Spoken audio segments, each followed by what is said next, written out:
Kemudian tatkala beliau berumur 15 tahun, maka beliau sudah diberi izin untuk berfatwa. Jadi sudah jadi mufti, ya. Mufti di mana? Di kota Mekah. Kotanya para ulama, Al-Imam Syafi'i masih 15 tahun, masih sangat muda, sudah diizinkan untuk berfatwa. Menunjukkan ilmunya sudah sangat luas. Ini agar kita tahu bagaimana cerdasnya Al-Imam Syafi'i rahimahullahu taala. 15 tahun sudah jadi mufti. Luar biasa. Ajaran Al-Imam Syafi'i rahimahullah yang ditinggalkan bukan cuma masalah fikih, bahkan yang paling penting juga adalah sebagian akidah Al-Imam Syafi'i juga ditinggalkan oleh sebagian orang yang mengaku bermadzhab Syafi'i. Dan Al-Imam Syafi'i rahimahullah taala, ya, beliau adalah seorang imam yang sangat cemerlang dan sangat jenius, akan nampak jelas dari biografi beliau, ya. Sehingga bahkan sebagian orang-orang yang dahulunya bermadhab sampai berpindah madhab ke madhab Syafi'i. Sebagian bermadhab Ahlul Ra'yi, madhabnya di atas madhab Al-Imam Abu Hanifah, berpindah kepada madhab Al-Imam Syafi'i. Demikian juga sebagian ulama dari madhab Maliki, ya, karena kagum dengan Al-Imam Syafi'i, maka berpindah kepada madhab Al-Imam Syafi'i. Karena beliau memang orang yang sangat cerdas dan diakui kecerdasannya. Al-Imam Syafi'i rahimahullahu taala, beliau dilahirkan pada tahun 150 Hijriah. 150 Hijriah. Beliau dilahirkan di Gaza di Palestina atau di Asqalan. Ya, Gaza, ya, ternyata merupakan daerah tempat lahirnya Imam Syafi'i rahimahullahu taala pada tahun 150 Hijriah. Dan beliau secara nasab, ya, bertemu dengan Nabi sallallahu alaihi wasallam kepada kakek buyut Nabi sallallahu alaihi wasallam, yaitu bertemu pada Abdul Manaf. Abdul Manaf. Jadi dari sini kita tahu bahwasanya Imam Syafi'i adalah seorang Quraisy, ya, seorang dari suku Quraisy. Makanya dikatakan Al-Quraisy. Dan nasab beliau bertemu dengan kakek buyut Nabi sallallahu alaihi wasallam, yaitu Abdul Manaf. Beliau tidak dilahirkan di Mekah karena kita tahu orang-orang Quraisy tinggal di kota Mekah. Akan tapi ayah beliau merantau ke Palestina bersama istrinya, bersama ibunya Imam Syafi'i. Kemudian lahirlah Imam Syafi'i di Palestina.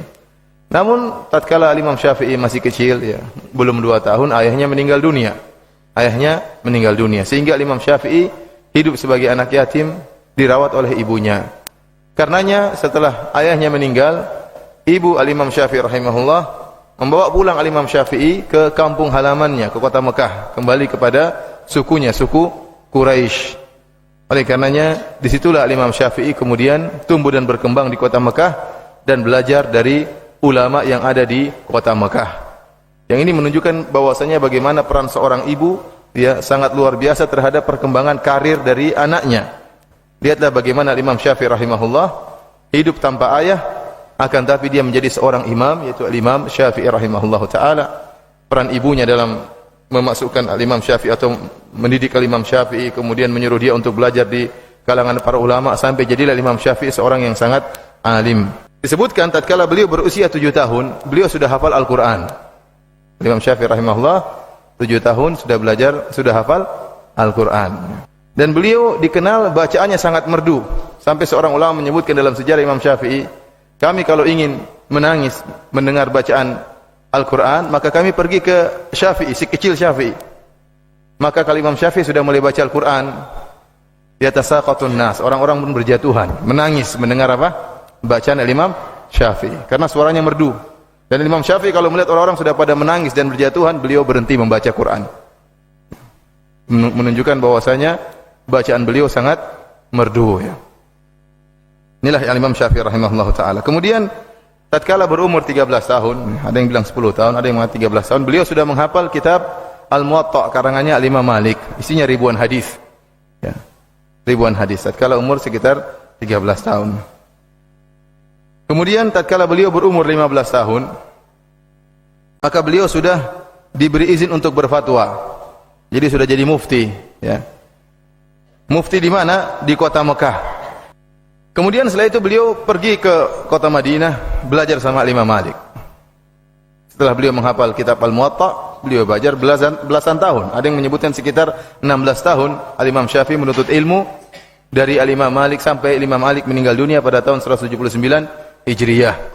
Setelah itu baru Imam Syafi'i melanjutkan perjalanan dia menuntut ilmu ke Baghdad. Jadi benar-benar menuntut ilmu di kota Madinah, bertemu dengan Imam Malik rahimahullahu taala. Sampai-sampai disebutkan kalau ada tamu-tamu dari luar ingin mengambil hadis dari Imam Malik, maka Imam Malik rahimahullah menyuruh muridnya Imam Syafi'i untuk menyampaikan hadis-hadis tersebut melalui hafalan Imam Syafi'i. Jadi beliau adalah murid yang sangat cemerlang, ya, muridnya Imam Malik rahimahullahu taala. Setelah itu beliau pergi ke Baghdad, ya, belajar ilmu di Baghdad. Sampai di sana beliau bertemu dengan muridnya Al-Imam Abu Hanifah, yaitu Muhammad bin Hasan Asy-Syaibani. Di antara dua murid yang terkenal dari Imam Abu Hanifah adalah Abu Yusuf dan yang satunya lagi Muhammad bin Hasan Asy-Syaibani, orang yang sangat cerdas. Sebagaimana ma'ruf perkataan Al-Imam Syafi'i, beliau mengatakan, "Ma ra'aitu saminan aqilan qat siwa Muhammad bin Hasan Asy-Syaibani." Aku tidak pernah melihat ada orang yang gemuk, yang bercerdas kecuali siapa? Muhammad bin Hasan Asy-Syaibani. Artinya semua orang gemuk biasanya bodoh, ya. Itu gemuk zaman dahulu mungkin, ya. Zaman dahulu kenapa mesti gemuk, ya? Oleh karenanya Imam Syafi'i mengatakan, "Ma ra'aitu saminan aqilan qat siwa Muhammad bin Hasan Asy-Syaibani." Aku tidak melihat ada orang gemuk pun, satu orang gemuk pun yang cerdas kecuali gurunya siapa? Muhammad bin Hasan Asy-Syaibani. Kemudian beliau pergi ke Mesir, ya. Kemudian beliau pergi ke Mesir dan meneruskan dakwah beliau di Mesir, ya, sampai akhirnya beliau meninggal pada tahun 204 Hijriah.